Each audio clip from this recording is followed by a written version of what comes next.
Olá, tudo bem? Você que acompanha o nosso canal, Meus Livros Israel, aqui da editora Catarina de Alexandria. Hoje nós temos um tema extremamente importante, uma doutora que versa sobre essa temática.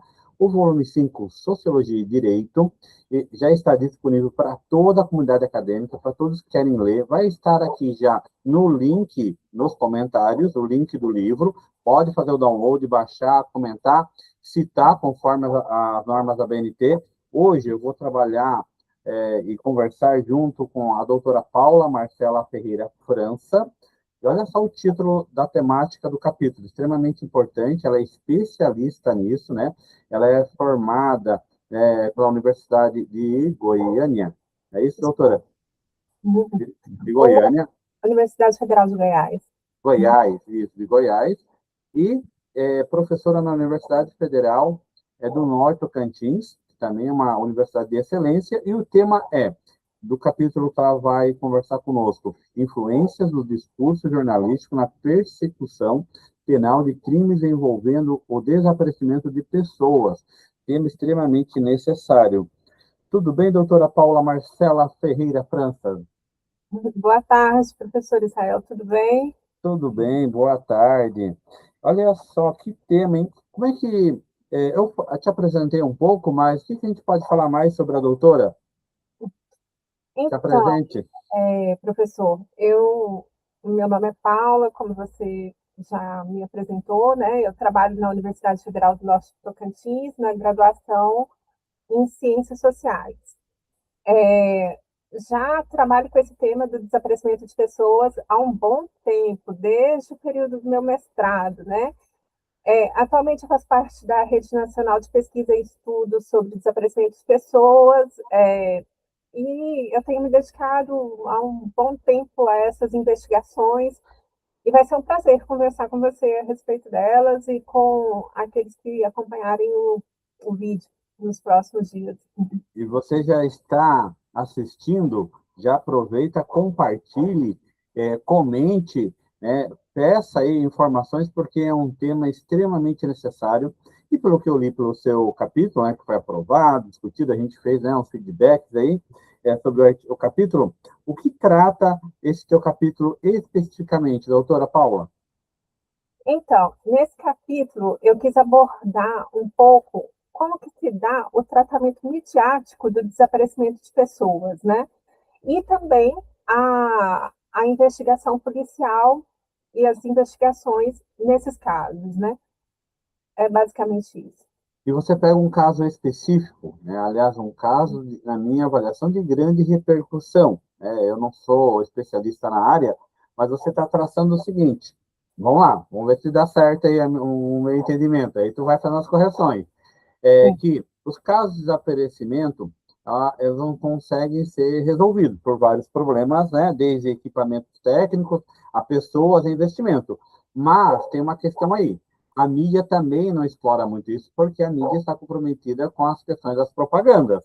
Então, mas esse caso repercutiu. É por aí? Exatamente, isso mesmo. Como que aconteceu, né? Esses dois casos, eles são conhecidos de boa parte daqueles que estão acompanhando aqui as nossas discussões e que são mais velhos um pouco, né? Que é o caso Pedrinho e o caso Roberta Jamile. O caso Pedrinho, em especial, né? Que é aquela família de Brasília, cujo bebê foi. É, o termo utilizado na época era roubado, sequestrado, né? Quando o bebê acabou de nascer, logo após o nascimento, ainda na maternidade, né? Então foi um caso de repercussão, é isso mesmo. E que teve um tratamento diferenciado. Como você disse, Israel, nem sempre, infelizmente, na maior parte dos casos de desaparecimentos, a ocorrência policial ela é investigada, né? É, por quê? Por vários motivos. Entre outras coisas, por quê? Porque nem todo caso de desaparecimento está ligado a um crime. Então, vamos pensar que o caso do desaparecimento do bebê Pedro, né? Ele sim, ele estava claramente ligado a um crime. Uma mulher entrou no hospital e tirou o bebê dos braços da mãe, né? com a alegação de que ela era uma assistente social e ela iria levar a criança para fazer alguns exames, uma assistente social ou uma enfermeira, eu não me lembro muito bem aqui agora. Mas há casos de desaparecimentos que são fugas do lar, que estão relacionadas a outras questões, por exemplo, problemas mentais. E nesses casos, não se tem elementos daquilo que numa ocorrência policial é chamado de autoria e materialidade, né? Ou seja, a autoria, quem praticou o crime, né? E elementos do crime cometido, a materialidade, né? Então, essa costuma ser uma ocorrência atípica, não é uma ocorrência que, no meio policial, costuma ser considerada como uma ocorrência policial. Então, esse é um dos motivos pelos quais esse tipo de ocorrência, ela costuma ter um desprestígio no meio policial. Essa coisa tem mudado um pouco agora, nos últimos anos, né? Ou ela está caminhando para mudar, porque em 2019 foi criada a lei que institui a Política Nacional de Busca e Localização de Pessoas Desaparecidas, e tem todo um esforço no sentido de formação da polícia, que ainda tem que se concretizar. Mas, assim, e a intenção é se formar a polícia e outros agentes públicos que possam contribuir para buscas e localizações de desaparecidos, para que essas pessoas elas tenham protocolos, conhecimentos que garantam buscas adequadas, né, e localização. Mas o que ocorre no geral? No geral, pessoas desaparecidas não são buscadas. Infelizmente, né? É isso que ocorre. E, sim, e aí o que, que eu percebi, né? Eu já tinha percebido isso antes, né? Tanto é que quando eu recepcionei o seu artigo, né, o seu capítulo, né, que virou um capítulo, eu falei, nossa, que tema! Até assim, um tema muito sensível para mim, né? Eu tenho filha pequena, tenho vários amigos com filhos, que aí a gente começa a achar amigos que também têm filhos pequenos, e a gente fala assim, nossa, como é que é, né? Assim, a gente não quer passar por isso, mas assim, tipo, pronto, tu corre, o que que tu faz? E tu percebe que a polícia não tem tanto esse empenho, e o papel da mídia que é muito importante, mas aí a mídia também não está vinculada muito com isso, porque ao mesmo tempo que você fala, e está retratado, há um certo desprestígio dentro do meio policial, como também isso não dá uma mídia, né? Às vezes a pessoa também não é famosa, a pessoa é um cidadão comum, e aquilo também não está muito esclarecido, aí vem jogo de futebol, aí vem propaganda de banco, e aí não tem espaço na mídia, né? Então, ou seja, a vítima, né, a mãe que perde, o pai que perde, ela sofre outras violências simbólicas, institucionais e mediáticas, porque ela não tem um amparo nem do órgão, e nem da órgão no sentido institucional, dos órgãos policiais, política pública, né? E também nem da mídia, que é local e nacional, que deixa isso como algo secundário, né? E aí que é a questão também que tu expressa, assim, como um delegado, né, que ele tem uma boa visão e um compromisso sério, ele também usa a mídia como um trampolim de carreira. Exatamente. Exatamente, né? Isso que você coloca é importantíssimo, Israel. Eu acho que eu vou chamar a atenção para isso, para a gente pensar não só nesses casos específicos que eu abordo no artigo, e que aqueles que vierem a ler o artigo vão conhecer melhor, né? Mas para a gente pensar na nos desaparecimentos como um todo, né? Como comunicação, nas comunicações de ocorrências de desaparecimento de pessoas, né? É, é comum que ocorra uma revitimização das pessoas que comunicam os desaparecimentos, né? Que mereceriam também ser tratadas como vítimas, porque elas são vítimas indiretas, né? Elas também estão sofrendo com a ausência daquela pessoa que está sendo buscada, né? Quanto à questão da abordagem do delegado, é isso mesmo. Aí o que eu proponho nesse caso, né? É observar, nesses casos que estão contemplados no artigo, né? É observar como que um investimento profissional de um delegado específico que trabalhou na DEIC em Goiânia, na Delegacia de Investigações Criminais, ele teve ele se encontrou com práticas jornalísticas, né, das páginas policiais, que são é muito comum que as páginas policiais elas explorem alguns casos de grande repercussão, e esse caso foi um caso de grande repercussão, né, porque havia uma figura ali por trás, que era a figura da Vilma Martins, que foi a autora dos crimes, que estava sendo explorada porque ela era vista como uma mulher inescrupulosa, né? A mulher obstinada, que queria mudar de vida às custas de um casamento arranjado, quando ela supostamente dizia que estava grávida, né? E apresentava filho alheio como se fosse próprio e daqueles homens com os quais ela queria se envolver, né? Então esse delegado ele consegue explorar na mídia esses casos de forma com que ele sustenta uma investigação por um longo período, né? E inclusive com essa investigação policial contribuindo para quê? Para que essa mulher seja condenada depois por esses crimes que ela praticou, né? Havia toda uma tendência para que ela não fosse condenada, né? Por quê? Porque a interpretação dos crimes era de que eles já estavam prescritos. E aí ela vai ser considerada pelo jornal, e você expressa isso, Vilma é hoje a bruxa má do Brasil. Né? Então, ou seja, a mídia descendo as críticas, assim, aberto, e é o jornal o Globo ainda, não é nenhum jornal local, né? Um jornal de grande repercussão, no qual retroalimenta o jornal local, a mídia local pressiona toda aquela instância jurídica, né? Porque tudo que sai daquela instância jurídica vai repercutir nacionalmente. Então, realmente entrelaçou ali todo um processo no qual a mídia, lendo o seu artigo, né, pelo menos o seu capítulo, né, não tem como falar que a mídia não foi ali uma autora no sentido de fazer força na condenação, que eu acho que ainda foi pouco, porque ela está em liberdade hoje em dia, né? Sim, a mídia foi fundamental, né? Eu fico me lembrando, pensando aqui em nós que somos sociólogos, né? Eu fico me lembrando aqui de um conceito do Weber, que é o de afinidade eletiva, né? É como se houvesse uma afinidade, né, entre os interesses jornalísticos, né, e os interesses policiais nesse momento, né? A mídia estava interessada em abordar esse tema, né? E calhou a polícia, na figura do delegado Antônio, naquele momento, também abordar esse tema, investigar esse caso em profundidade, né?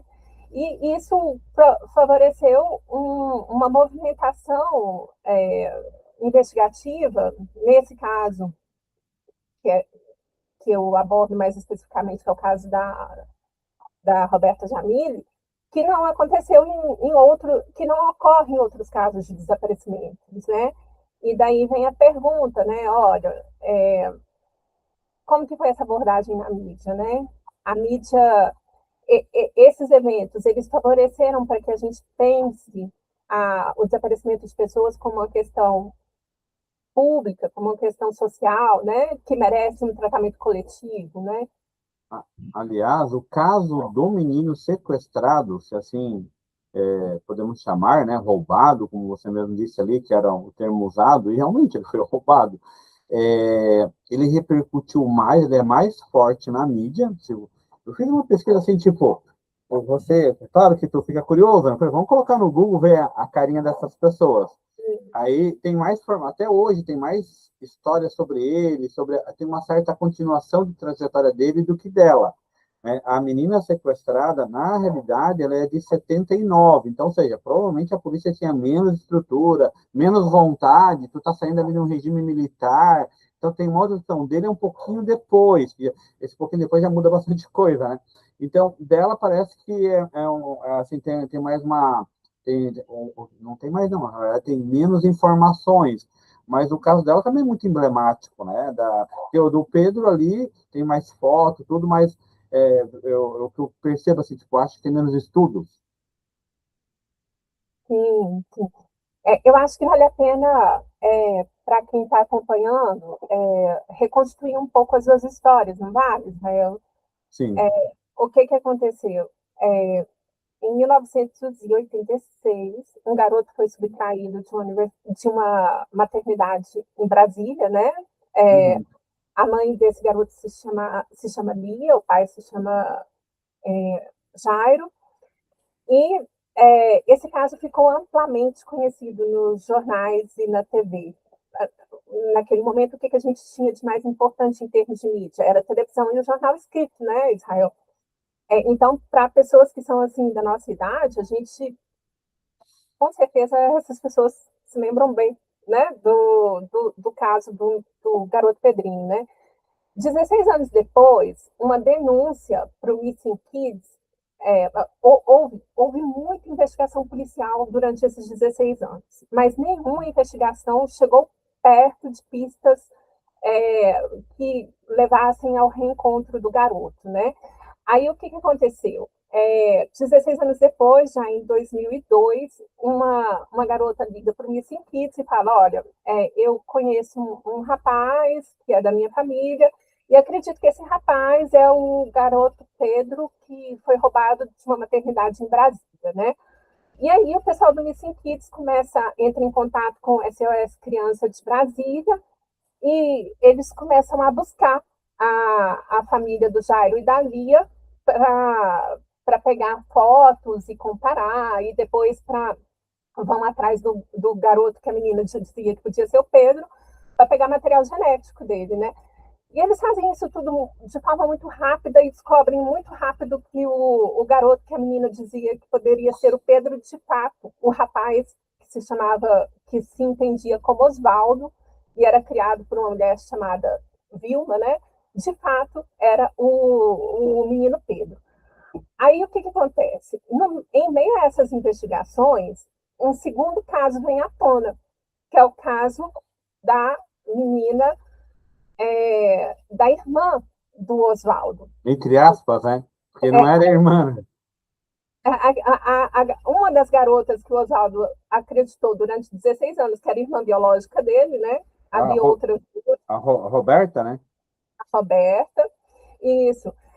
Uma tia da Roberta, em oitivas policiais, vai dizer: olha, o Pedro foi roubado e provavelmente a Roberta também foi. Então, por que que no artigo eu vou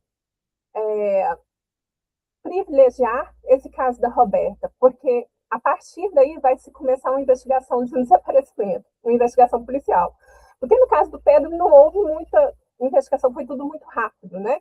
Mas no caso da Roberta, vai acontecer. O que vai acontecer? O delegado Antônio vai fazer um levantamento e vai perceber que houve, no mesmo ano em que a Roberta, no ano próximo ao ano que a Roberta foi registrada, né, o registro de nascimento dela, da data do registro de nascimento dela, havia uma criança que tinha desaparecido em Goiânia, numa circunstância muito parecida com a circunstância do Pedro. Tinha sido roubada na maternidade. Uhum. E daí o delegado Antônio vai começar a investigar se essa criança aparecida era a mesma Roberta Nossa. que também poderia ter sido roubada poderia ter sido vítima, né, da Vilma. Então é aí que os dois casos, que um caso leva ao desenrolar do outro.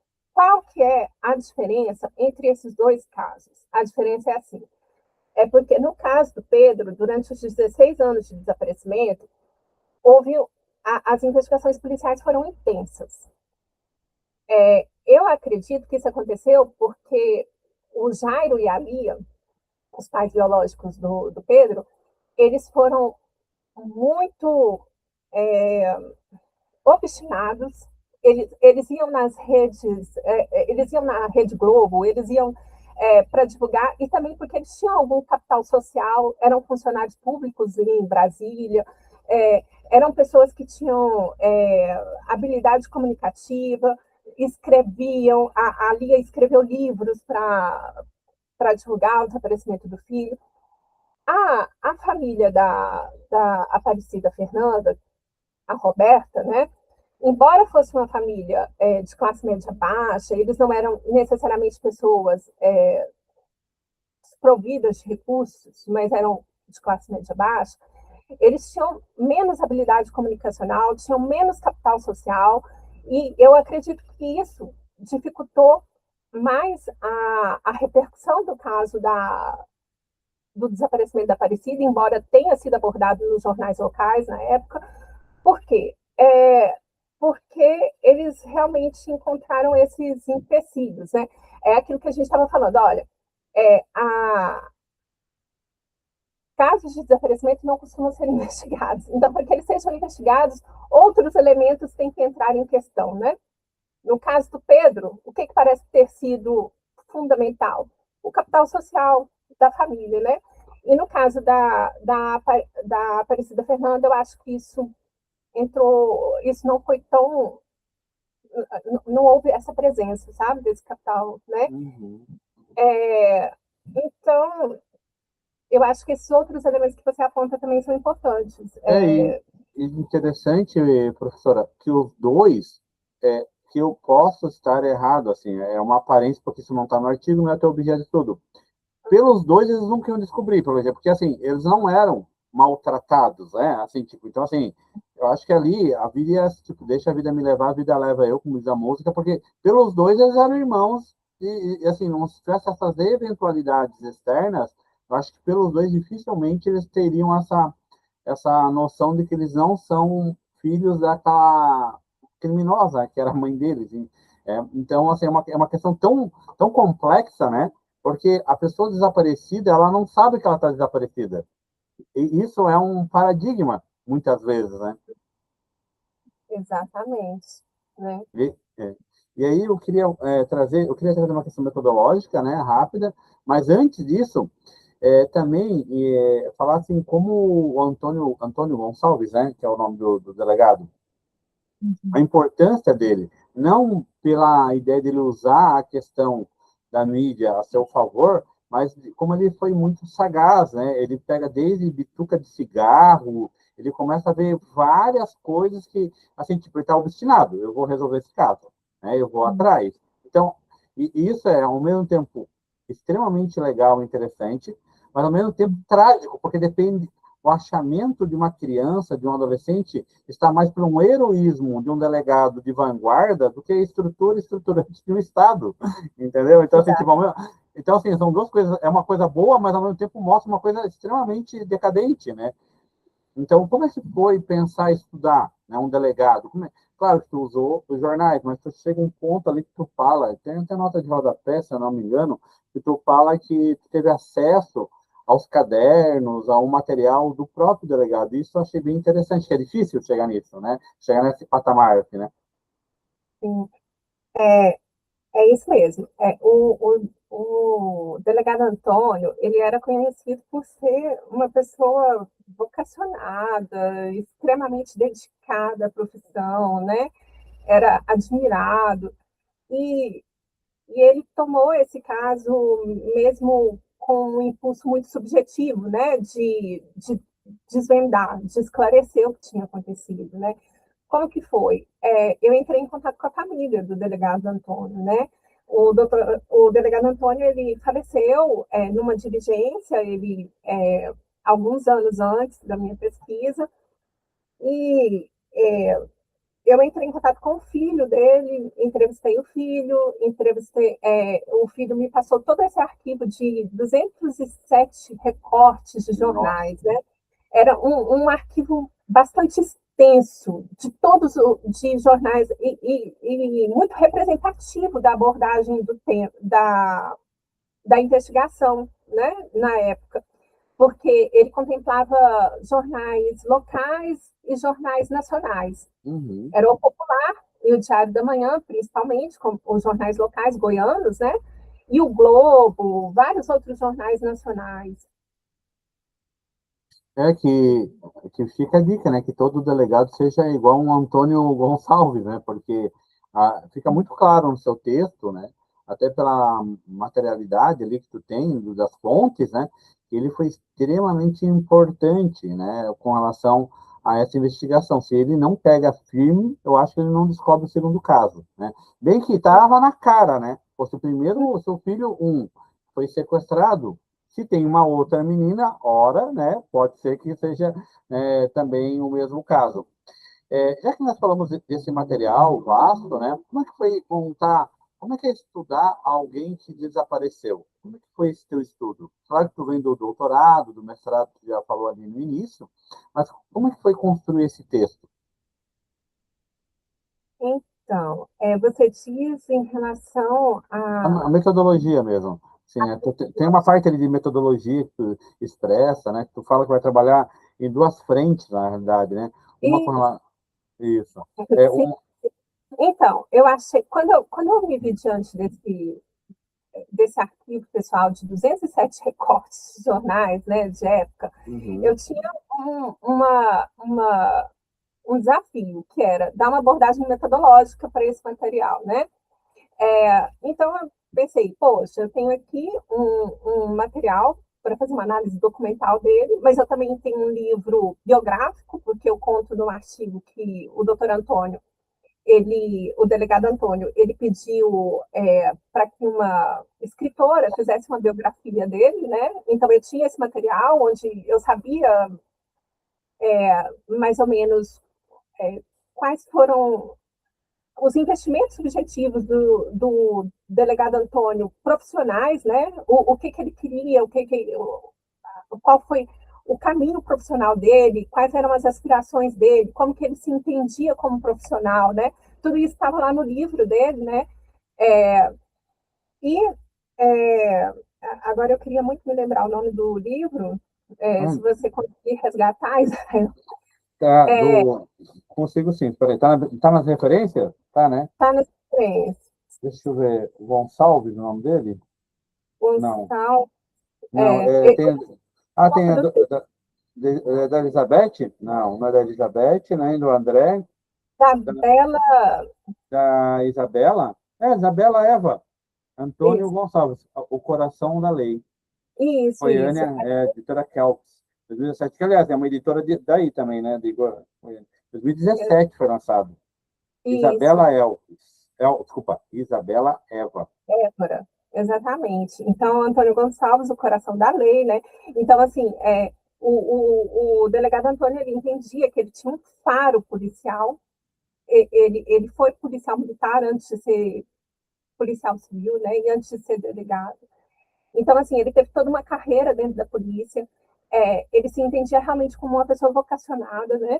Para o que ele estava fazendo. Então, o que eu escolhi duas abordagens, né? Uma foi observar é, as práticas jornalísticas em páginas de segurança pública e o que ocorre em páginas de segurança pública. As páginas de segurança pública, mais do que outros cadernos dos jornais, né? E não pensando aqui só nos jornais impressos, elas são muito factuais. Elas costumam ser menos analíticas. Por que isso acontece? Porque isso foi mais tendência há alguns anos atrás e tem mudado, porque segurança pública era um tema de menor interesse que economia, por exemplo. Então, os anunciantes não tinham tanto interesse nessas páginas, né? E não tendo tanto interesse nessas páginas, elas tinham menos dinheiro para dar uma abordagem mais analítica, com especialistas, com comentadores, né? E os jornalistas das páginas policiais, como que eles conseguiam informações? Nas delegacias, na porta das delegacias, junto aos policiais. Então, essa é uma tendência muito forte ainda nas páginas policiais, embora a segurança pública venha se tornando um tema muito, muito importante e as abordagens analíticas no jornalismo mainstream estejam ficando mais presentes, né? Uhum. Aí o que acontece? A, o conteúdo jornalístico que foi produzido das investigações, no caso Aparecida Fernanda, né, no caso Roberta Jamile, está dentro dessa perspectiva, né, do jornalismo factual. E as informações sobre o caso, elas foram todas levantadas com quem? Com o delegado Antônio. Foi o delegado que forneceu todas as informações sobre as investigações e buscas. E ele se aproveita disso, né, para sustentar o processo de investigação. e fazer uma investigação criteriosa, certo. detalhada, né? Por quê? Porque ele precisou de mais tempo para se dedicar à investigação, e porque havia interesse social, né, da opinião pública, né? As pessoas que acompanhavam aquilo queriam ver esse caso esclarecido. Então, metodologicamente, eu acabei abordando essas duas linhas, né? Eu abordo as práticas jornalísticas em páginas de segurança pública, as práticas policiais quando há investimento profissional no sentido da pessoa se construir na carreira por meio da forma como ela é projetada na mídia, né? E como tudo isso convergiu para quê? Para uma narrativa nas páginas dos jornais sobre o caso de desaparecimento que favoreceu essas duas abordagens, né? A abordagem jornalística e a abordagem policial. Muito bem. É, quais são, assim, de forma muito resumida, né? As pessoas poderão acessar aí o artigo, o capítulo, né? O que a gente pode considerar, né? Claro que você está pesquisando aí desaparecimentos que ocorreram, né, até no século passado, com uma resolução que demorou aí em torno de 20 anos para ocorrer. E você já até disse que as práticas, né, estão numa possível mudança, né? Já tem uma sutil mudança, né? Mas como é que ainda está o cenário hoje? Assim, a partir de uma consideração final para a gente ir para essa reta de finalização dessa conversa, que eu acho que se a gente deixar, né, fica até mais 2 horas aqui, porque é um tema extremamente importante e relevante, né? Sim, sim.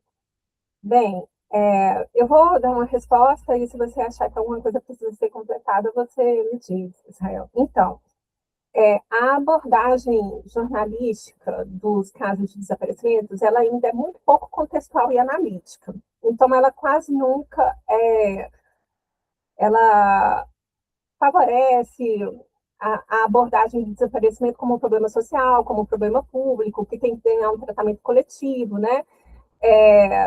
A, a abordagem policial, infelizmente, ainda também tem que se aprimorar muito. Então, assim, o que tem acontecido nos últimos anos, né? Desde 2019, mais ou menos, com algumas iniciativas que estão surgindo depois da lei que institui a Política Nacional de Busca e Localização de Pessoas Desaparecidas, né? Tem todo um movimento para a criação de protocolos de buscas de desaparecidos. Alguns analistas pensam em abordagens da mídia para os casos. Então, hoje a gente já tem produção acadêmica para orientar os jornalistas, né? Olha, como que vocês podem abordar esse tema nos jornais? Assim como tem produção dos ministérios que gestam a política de busca e localização de pessoas, para orientar a polícia de como buscar e localizar desaparecidos, para orientar as famílias, né? Olha, desapareceu um ente querido meu, uma pessoa da minha família. O que eu vou fazer, né? Uhum, Então, olha, você tem direito à busca imediata. E a polícia tem o dever, né? Os órgãos investigativos têm o dever de buscar, né? Então, tem todo um caminho longo para que as políticas de fato sejam efetivadas, mas vale a pena a gente olhar com atenção especial para esse campo das políticas públicas que não chamam a atenção, mas que são extremamente importantes. Até mesmo porque a gente tem que lembrar que desaparecimento de pessoas é um tema muito vasto e uhum. ele envolve desaparecimentos forçados.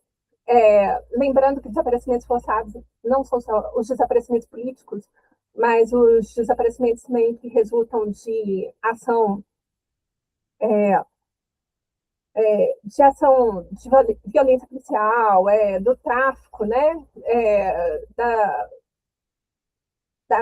e a gente tem que pensar que são vários os fenômenos que estão abarcados Certo. no, nesse campo. Não, é Então, um... Perdão, pode completar. então, vale muito a pena a gente olhar. dar uma atenção especial para esse campo de elaboração das políticas públicas e a forma como ele tem caminhado, né?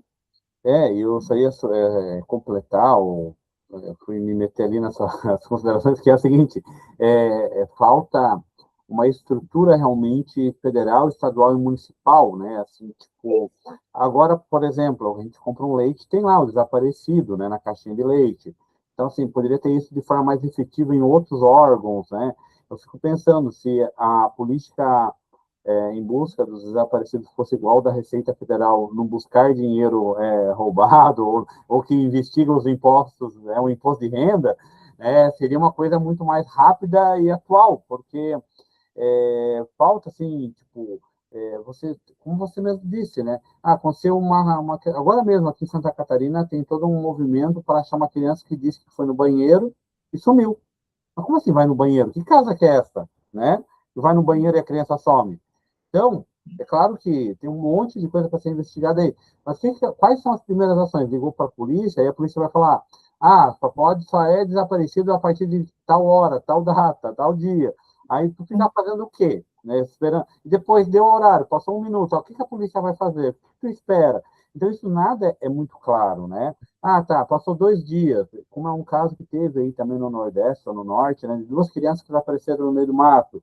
Então, assim, ficam as coisas muito obscuras, né? Então é muito importante ter trabalhos acadêmicos, né, como o teu, políticas públicas para a gente ter a melhor resolução possível desses casos emblemáticos, né? Muito obrigado aí pelo seu tempo, né? Muito obrigado pela sua dedicação. Você fala bem, né? Então assim a gente nem vê a hora passar. E é um tema tão complexo que merece outras abordagens, outros temas. E para finalizar, tem alguma dica de leitura, fora o seu capítulo de livro, que a gente possa estudar para entender melhor esse tema? Você está Então, aqui nas referências, né? vale a minha própria tese que foi publicada. Você acha que cita, né? Não, tu cita a denúncia do desaparecimento de pessoas, objetivação social e mudanças sociais. É esta? Isso, ela foi publicada pela Segraf UFG, né? Uhum. É, e tem uma série aí de outros trabalhos que estão citados nessa minha tese, que valem muito a pena serem lidos, tá? Ótimo, muito obrigado e até a próxima, né, turma? Para Sociologia e Direito Volume 5, aí temos 4, 5 escritores aí com temas também extremamente importantes que vamos trabalhar aqui nessa série de entrevistas. Muito obrigado, doutora Paula. Até breve. Até breve. Muito obrigada, Israel. Eu que agradeço.